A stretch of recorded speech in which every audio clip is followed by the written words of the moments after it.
Let me read these to you. Our first one is, how are you measuring your progress? Can you tell me about the evaluation tools or continuous improvement processes you're using? Who wants to tackle that first? I think I could take Okay. that. We have measurements at all different levels, but I'd like to talk a little bit about our business-led outcomes that we've adopted in Kansas. And this is for our post-secondary career and technical education programs, and really as we look at our adult career pathways. Our business leaders came together and we just asked them, what would you like to see out of our programs? And as they had a great dialogue around that, we really came out with 3 metrics.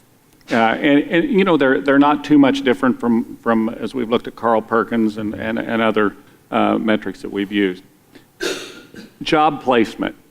So how many people at the end of the day, as they went through the programs, how many people got a job? And then second of all, wages.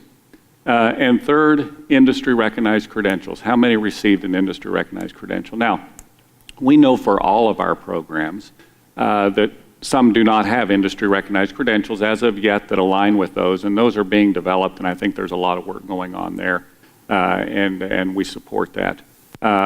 But really, as we look at individuals transitioning out of our program and into the workforce, we're really starting to examine, did they not just get a job, but did they get a job that puts them either on the pathway to a career that's going to be able to sustain a family and have them participate in the economy.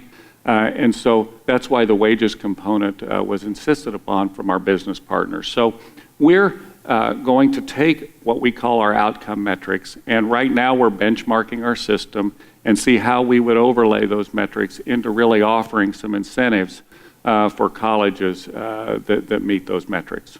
That's great. Brian, you want to follow up and address that for a moment? Sure, and accountability measures aside, which I know we can't really put aside, right? But we have done a couple of things. And one of those is several years ago, we engaged the University of Illinois Office of Community College Research and Leadership to help us develop a continuous quality improvement system that was really for Illinois. Mm-hmm. And so through that, we developed the Pathways to Results system. And there are 2, I think, particularly important components of that system that have been helpful as we examine programs and look to improve. One is that it really drives the change down to the local level. So colleges or partnerships, and often this is secondary and post-secondary, and that's what we want. Sure. They identify a problem. Mm-hmm. So rather than trying to tackle the entire world at once, they would identify a problem and then do some pretty intensive data analysis around that problem. Sometimes those problems are based on accountability measures, and sometimes those problems are we're not recruiting enough non-traditional students into our welding program. They're very different, and ultimately they're locally driven. And so they do some really intensive data analysis and do so explicitly with an equity focus. And Illinois is a very diverse state, and so this is something that I think all of our state leaders would agree is important.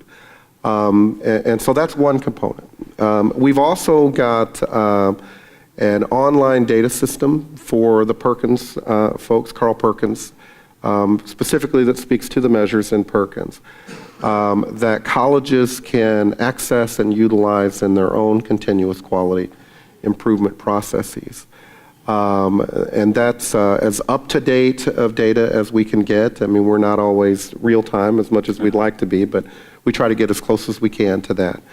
And ultimately, we do lots of professional development around that, lots of professional development around using data. Ultimately, we try to take a very evidence-based approach to change in the state. We certainly do some other things that are particular to the accountability measures. Those institutions that don't meet measures, for example, have to do much more targeted program improvement plans, and that's sort of traditional approach to things. But I think those two are really, they're really important innovations that we have in Illinois. Both, and especially the Pathways to Results process, easily applicable to adult career pathways. I mean, ultimately, you're looking at a problem, you're working to solve the problem. It lowers the stakes a little bit for stakeholders and allows them to really jump in and say, okay, we know we have something we have to deal with. So what do we have to do to move it along? Yeah, it really gives them a Right. a benchmark. Yeah, Right. That's great. Thank you for sharing that, Brian. Our next question comes from our online audience. Please address the participation of people with disabilities in transportation to access programs. Who'd like to tackle that? I can take that. Great. Within Senate Bill 155, that initial legislation, transportation was built in and funded as a part of that. This question probably relates more to adults, I would think, and so I might spend some time there. In terms of transportation and some of those supports, what we've done in Kansas and where we've had some success is we've reached out to our Workforce Investment Act partners, and we have 5 local areas in the state. At times, sometimes at the post-secondary level, a student needs to identify, when they might have a disability and when they have those needs. And really, our partners have really helped us there and can provide those supports that are needed, as well cooperating with that post-secondary institution. And so, we're also in our Department of Children and Families, where the TANF funds reside. Those partnerships that you're doing on the federal level have really helped us to really serve everyone. Because here's what we know in Kansas: we're not going to have as many people move to the state, perhaps, as some of the other states. So what we're doing is we can't leave any individual behind in terms of developing our workforce. So we're really looking to see how we can engage everyone, because we need all Kansans to have high skills in order for us to attract business and keep the business competitive that we have in the state. Great points. Great points. Our next question comes from our conference audience here. Can you elaborate on the more popular stackable certificates for adult learners? Who wants to jump in? Well, that's a tough question, really, because there's popular in that what are adult students pursuing, and then there's popular in what does the labor market demand. But I do think that fortunately those two tend to be pretty congruent. Certainly there are, through our AO project, for example, we are looking very closely at and working on health science careers. If you think about the career cluster framework, we have manufacturing and advanced manufacturing are areas of great interest to students, and also, depending on the area in Illinois, hugely in demand. And so, fortunately, I think there's a pretty good congruence in our state around what's popular with students and what's popular, if you will, in the labor market. But I think that ultimately there are, one of the nice things about our community college system is and I think this is true of all community college systems, most students stay in the district where they attend the community college, where they're doing adult ed or career and technical or any of these other programs or what have you. And colleges are very adept at responding to the labor market needs of their district, and that's indeed their mission.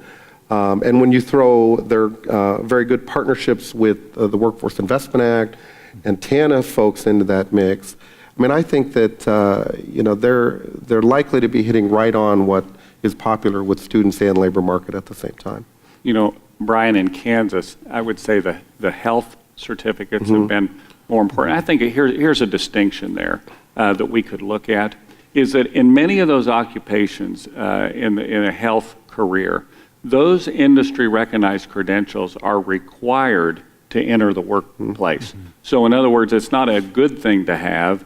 It's if you're going to be a registered nurse, you must have passed the NCLEX in order to even get that occupation. Right. In our other industries that maybe aren't as mature towards those industry recognized credentials, they might be a good thing to have, but it's not a requirement. So I think that probably has a little bit to do with the popularity. I would say in Kansas, through our Department of Commerce, one of our key partners, is they have started what they call a skills pledge.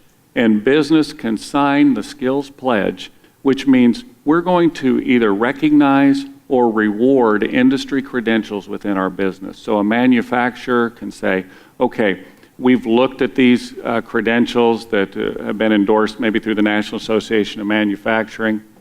They look, these stackable credentials really fit with our business. We want to sign this skills pledge, and then colleges can identify those businesses and really show their students those employment opportunities. In businesses where the industry credential is a great idea, it's a good thing to have, it helps enter into that employment, but it may not necessarily be required. Great points. Here's another question from our conference audience. What approach best addresses credit for prior learning? Who wants to tackle that first? What's been your experience in Illinois, Brian? You know, that is definitely an important conversation. I think up to this point in Illinois, colleges have, in our system, largely handled that themselves. You know, just last week, in fact, I was in a meeting about prior learning credit. And one of the policy priorities that I think we have to put on our agenda is figuring out how to have some state policy around this issue that's both beneficial to students but not inflexible. And you know, that's always a danger as you move into the policy. We certainly don't want the Wild West in credit for prior learning.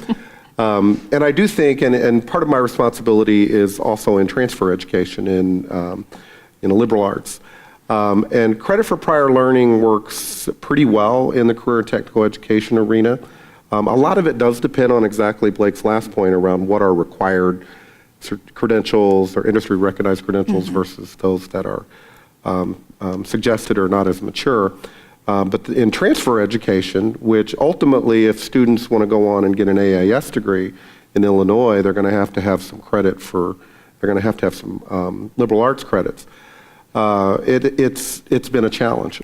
And so certainly credit for prior learning is on the agenda. It's not a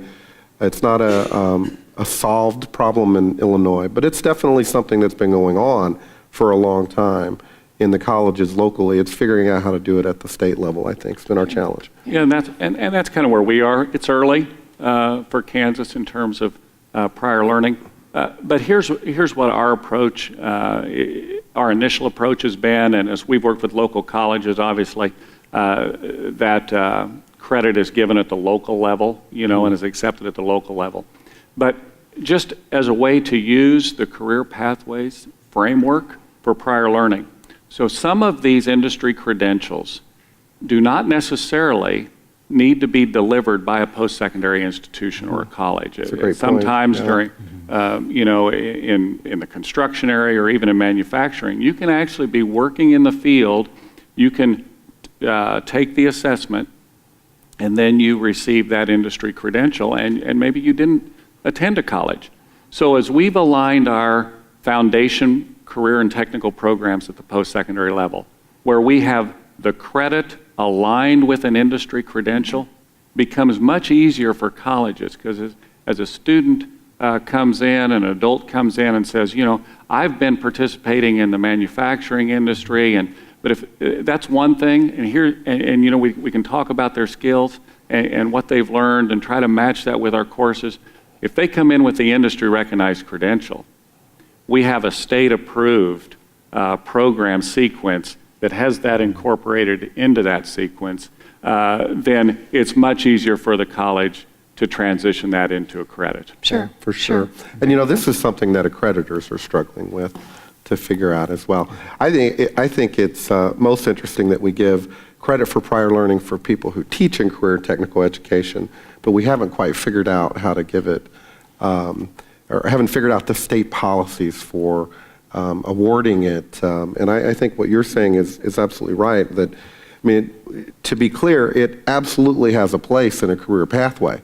And I think we would be doing ourselves a disservice if we didn't recognize that and figure out how prior learning fits in an adult career pathway, because, I mean, that's the whole point. Multiple entry points, multiple ways to move forward for these students. Yeah. Great points, great points. Here's another question. Albert, I think this is probably for you. Can you clear up some misconceptions about the Programs of Study framework that might be preventing states or local sites from using it to its full potential? Sure. I think there are probably 3 areas of misconception. One is that the framework tells you how to do something, that this is the way you're supposed to do it. And it's really not about the how, it's about the what. What are these 10 areas that you can look at in your systems, both in the adult side and the post-secondary side, and the secondary side, to identify what you're doing, what are your strengths and weaknesses in each of these areas, and it gives you areas to consider. For instance, I think a good example is just what you've heard about Illinois and Kansas, that from the legislation and policy side, that it doesn't say that you have to pass a state legislation. It just tells you to look at your legislation and policies, see how they fit in and support your programs of study framework. The second is that these are standalone elements, that it is just, focus on legislation and policy, or focus on your articulation agreements, or focus on your core sequences, when in fact the graphic I had up earlier represented the components as gears, because when you turn one, it affects all the others. And so this is all the system. They're interrelated, yeah. Exactly. And then the other is that this is only for that this framework is only for CTE. I mean, it can be applied both to the adult career pathway systems, but also to the non-CTE coursework in programs in secondary school. So this is again more of areas to consider rather than a prescribed way of doing things. And then one other thing is that it doesn't really talk to the level of implementation that each component needs to. Some states may be far along in one component and may not need to put a lot of effort or resources in that area. For instance, legislation. Kansas might have legislation on the books that has taken them a long way in their program of study development, but might need to focus more on another area. But they self-identify where those areas are, and then they can move forward in those areas. So it's not a 100% in all 10 components. It varies, and it could vary on a daily basis or on an annual basis.